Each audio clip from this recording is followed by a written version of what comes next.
Welcome. You're listening to my fictional podcast, Dr. Apples, a podcast discussing the story of me. All about me. What are you doing? I'm podcasting. No, you're not. Yes. No, you're not. Yes. No. Yes. No. Yes. No, you're not. Oh, yes, I am. No. No. No. Give it. You give me. Give me. Give it. Fine. You podcast then. I'll go check on my hybrid watch. Enjoy the show. Fairies. Have you heard of them?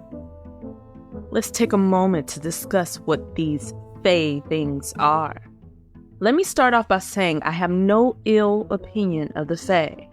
But if Dr. Apples asks you, I hate them, okay?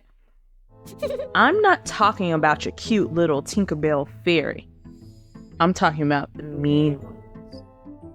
They're the beings outside of this earth that have various abilities. They range in various sizes and have different strengths. Some tiny, others human-like mermaids, trolls, and other beings. Not all groups like the other. Some fly and are pretty, while others are meaner than Dr. Apples.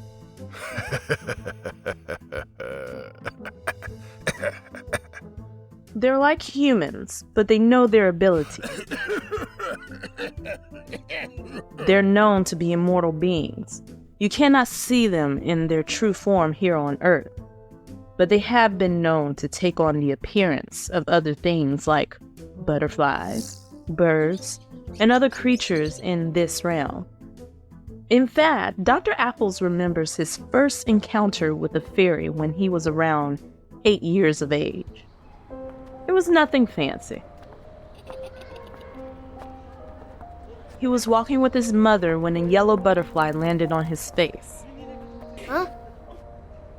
There was nothing particular about this butterfly, but he sensed it was observing him. He froze in awe. The butterfly flapped its wings on his nose. His mother giggled. Lucky you, Pum. The Fae watch over you. Eventually, it flew away. It takes a lot of skill and various techniques to see the Fae in their natural environment. One has to cross from this dimension in order to view their true form. With Dr. Apple's ability to pull things out of other dimensions, Gotcha! it's no wonder why Fae keep an eye out for him. Come here. I like to discuss the Fae's immortality with Dr. Apples, as he believes with enough efforts, they are capable of becoming mortal. To understand the Fae's life force would mean he could control how and where it could be dispersed. This meant he could take the life force from a Fae and give that power to someone ailing, like his mother. My mother.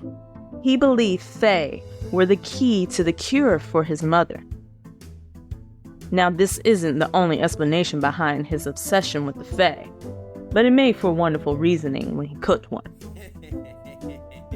Many items have been inside the gumbo pot. Items that were surprisingly delicious, disgusting, some of which have turned the gumbo orange and thick like putty, but none were as enticing, riveting, or heart-pounding as Fae. The mere topic of Fae makes Dr. Apple's testosterone rise. His dilated eyes widen, and his brows seem permanently stapled high on his forehead. His sense of hearing heightens. The hunt is the reward. Dopamine is released. He can taste their blood from memory. Their blood feels like transcendence. He feels connected to them. His brain is strategic. He's emotionless. At the climax of the hunt, he reaches a sense of euphoria, his mind racing with ideas to execute the capture. Because of this, Dr. Apple's curiosity and mischief eventually turned into madness. He always took a turn for the worse whenever he was around Faye. He didn't feel like he had enough self-control. He had instinctual animalistic aggression towards the Fae kind, and they sensed it. You can imagine the conflict between Miss Barule's wishes and Dr. Apple's desires. So whenever Miss Barule detected Dr. Apples threw a fairy or two in the pot, she would scold him. She was rarely inaccurate about her accusations over his antics with the Fae. Her reaction was not for the sensitive of souls. And that wraps up another fantastical tale with Dr. Apples. But the journey continues. Click subscribe, and not only will you be substantially more intelligent, but you won't miss a thing. Visit drapples.com, where the magic never ends. See you in the next episode. Don't forget to keep those apples crisp.